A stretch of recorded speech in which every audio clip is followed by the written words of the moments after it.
Burkina Faso. Au moins 400 assaillants ont été neutralisés dans une contre-offensive des forces armées burkinabées suite à une attaque terroriste de grande envergure, hier dimanche 26 novembre 2023, qui a ciblé la localité de Djibo, dans le nord du pays.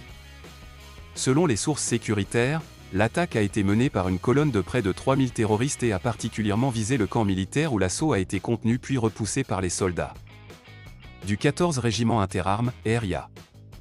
Par la suite, une action combinée des troupes au sol ainsi que des vecteurs aériens a permis d'infliger au groupe terroriste l'une de leurs plus grandes défaites depuis le début de la crise sécuritaire, comme en témoignent les images relayées par plusieurs médias locaux, et qui attestent de la violence des combats. Le bilan est encore provisoire et les dégâts humains et matériels ont été importants des deux côtés. Le bilan est encore provisoire puisqu'il ne concerne que les morts comptabilisés suite aux violents combats, hier dimanche, dans la ville de Djibo, dans le Soum, région du Sahel, alors que l'opération de ratissage se poursuit dans la zone ce lundi, mais c'est certainement à ce jour, la plus grande défaite infligée par les forces armées burkinabées aux groupes armés terroristes, GAT. Depuis 2015 et le début de leurs attaques meurtrières dans le pays. Au moins 400 assaillants ont été tués dans la contre-offensive menée par les soldats burkinabés suite à l'attaque terroriste de grande envergure menée par plus de 3000 assaillants dans cette localité située dans le nord du pays et qui a été la cible de plusieurs attaques. Ils font jonction à l'entrée de la ville avec un autre groupe d'environ 500 combattants venus de Tongomaen.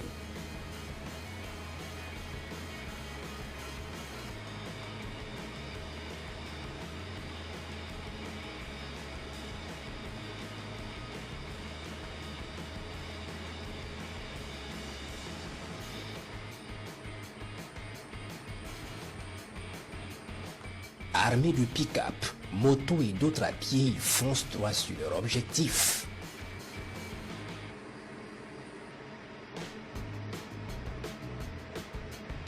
Puis soudain, au sud, un autre groupe venu de la direction de Pobé Mengao surgit.